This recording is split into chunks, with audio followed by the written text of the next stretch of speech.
Isang magandang araw sa lahat ng aking mga kababayang Pilipino. Mabuhay po ang bansa nating Pilipinas at ang bansa nating silangan, ang Pilipinas. Nandito ako ngayon guys sa Molo Bay siya, dito sa seaside, at ito po yung Manila Bay. Latest update lang po, January 18, 2024, alas 8 po ng umaga. Ito guys yung mga barko po dito na ang ginagawa po nila dito, kumukuha po sila ng buhangin sa ilalim po ng dagat at isinasakay po ito sa barko.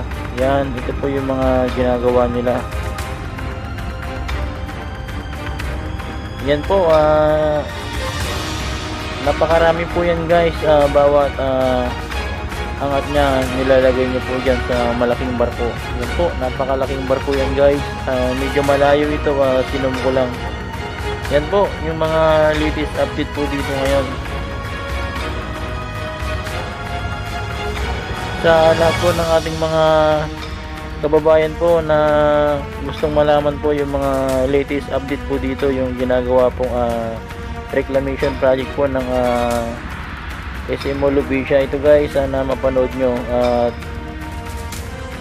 ma-share nyo rin po sa iba para mapanood din po ng mga iba nating mga kababayan kung ano po yung mga latest update po, yung mga kaganapan po dito ngayon. Ito po yung malaking barko at kumukuha po sila dito ng buhangin yan guys. At may nakita ko dito na mga nangingisda po dito, siguro nasa 3 bangka po sila dito na gustong lumapit dito sa malalaking barko. Kaya lang parang napansin ko sa nangingisda po dito na wala silang mahuling isda sa pamamagitan po ng pamimingwit po nila at nakasakay po sila sa bangka. Mamaya guys, makikita natin sila. At ito po, yan yung mga barko po na malalaki na napakarami na pong barko dito.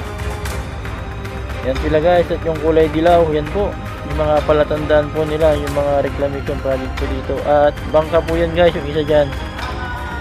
Yan yung mga building po dito na ating mga matatanaw po dito sa seaside, dito sa Manila Bay. Yan guys, napakalawak, grabe. Napakagandang panoorin po yung mga nandito, yung mga, ayan po kanina yung barko.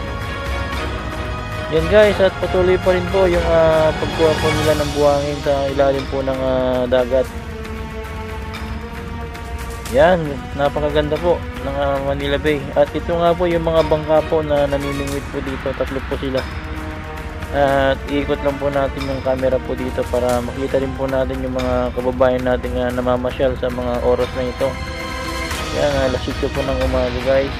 Nandito rin po yung mga ibon na nag-aabang ng kanilang makakain na isda dahil mababaw na ito guys. Yan, kaya maraming mga ibon dito na nakaabang para sa kanilang pagkain.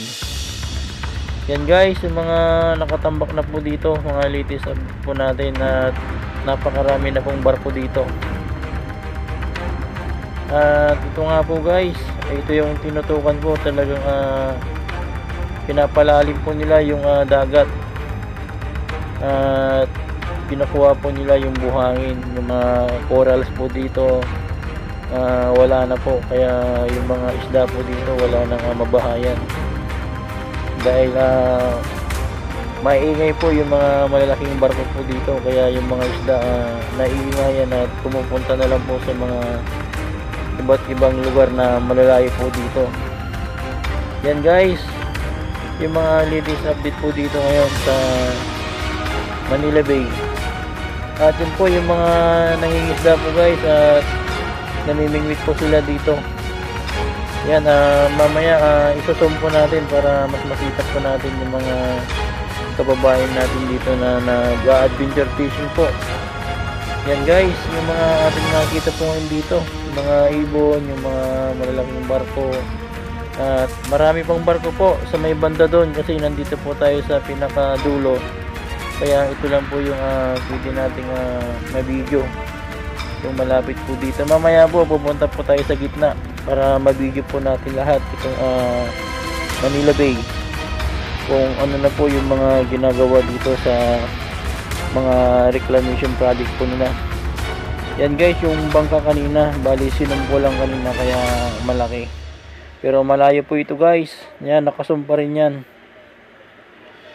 Ganyan po yung tubig niya dito, yung kulay ng tubig. Yan, kulay asul pa rin. Sa lahat po ng ating mga kababayan na nasa ibang bansa po, ito po yung mga latest update po dito sa Pilipinas, dito po sa Manila Bay, dito sa Pasay City, Philippines. Yan po. At saka sa Luzon, Visayas, Mindanao po, sa mga hindi po makapunta po dito, ito po yung mga latest update po dito. Yan, para mapanood nyo rin po. Kaya i-share ko po sa inyo guys. Yan po, para makita rin po natin yung mga kaganapan po dito sa ating bansa. Yan.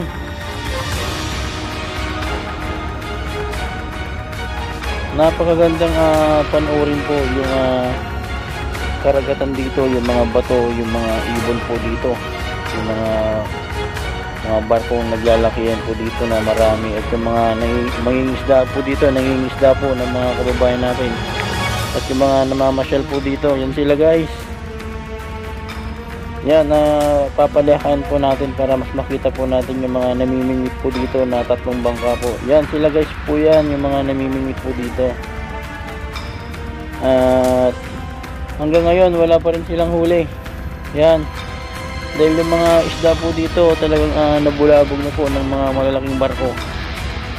Kung may makikita po tayo dito lang po sa gilid ng mga bato, may mga malilit po na isda.